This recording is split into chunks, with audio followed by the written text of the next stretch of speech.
O Evangelho segundo Marcos, capítulo 8. A segunda multiplicação de pães e peixes. Naqueles dias, quando outra vez se reuniu grande multidão, e não tendo eles o que comer, chamou Jesus os discípulos e lhes disse: Tenho compaixão desta gente, porque há 3 dias que permanecem comigo e não tenho o que comer. Se eu os despedir para as suas casas em jejum, desfalecerão pelo caminho. E alguns deles vieram de longe, mas os seus discípulos lhe responderam: De onde poderá alguém fartá-los de pão nesse deserto? E Jesus lhes perguntou: Quantos pães tendes? Responderam eles: 7. Ordenou ao povo que se assentasse no chão. E tomando os 7 pães, partiu-os, após ter dado graça, e os deu a seus discípulos para que este os distribuísse, repartindo entre o povo. Tinham também alguns peixinhos, e abençoando-os, mandou que estes igualmente fossem distribuídos. Comeram e se fartaram, e dos pedaços restantes recolheram 7 cestos. Eram cerca de 4.000 homens. Então Jesus os despediu.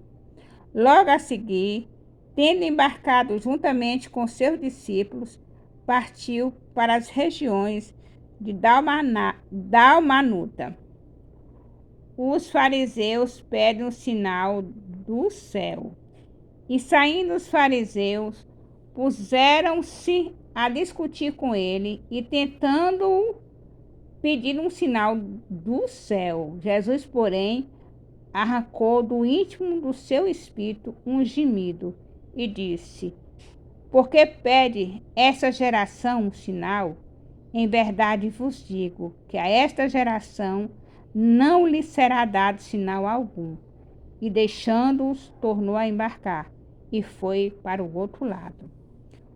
O fermento dos fariseus e o de Herodes. Ora, aconteceu que eles se esqueceram de levar pães e no barco não tinha consigo senão um. Preveniu-os Jesus, dizendo: Vede, guardai-vos do fermento dos fariseus e do fermento de Herodes.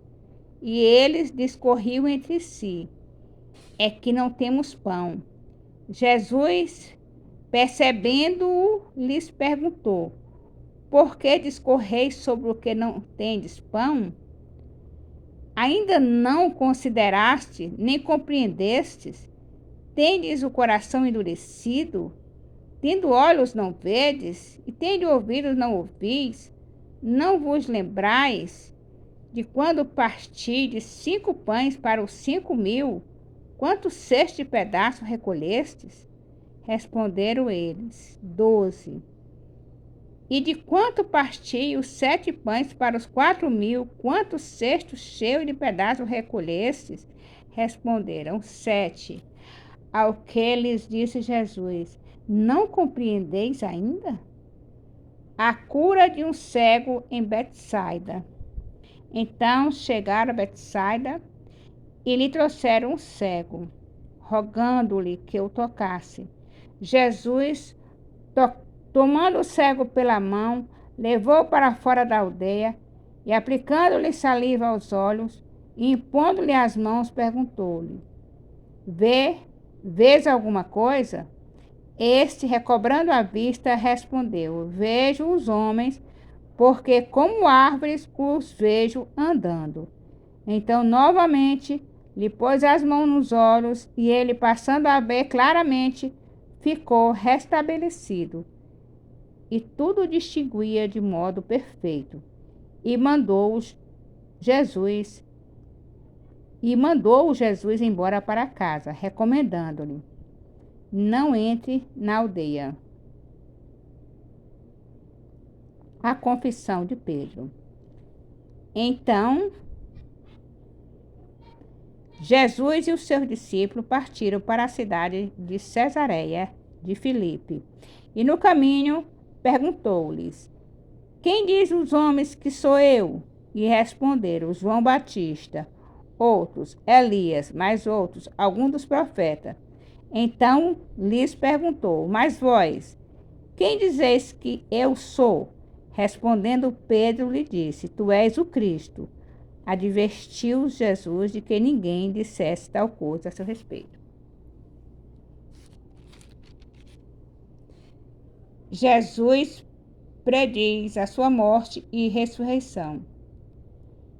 Então começou ele a ensinar-lhes que era necessário que o Filho do Homem sofresse muitas coisas, fosse rejeitado pelos anciãos, pelos principais sacerdotes e pelos escribas, fosse morto e que depois de 3 dias ressuscitasse.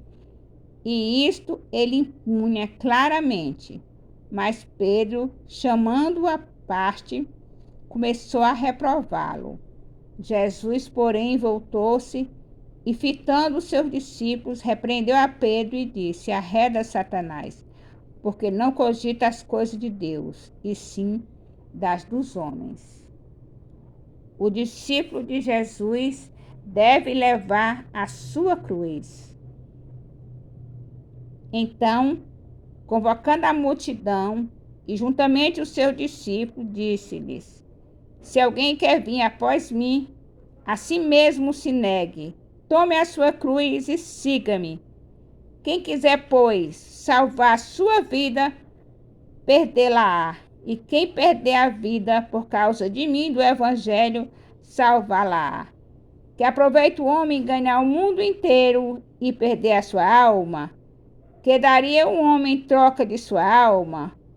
Porque qualquer que, nesta geração adulta e pecadora, se envergonhar de mim e das minhas palavras, também o Filho do Homem se envergonhará dele, quando vier na glória de seu Pai com os santos anjos.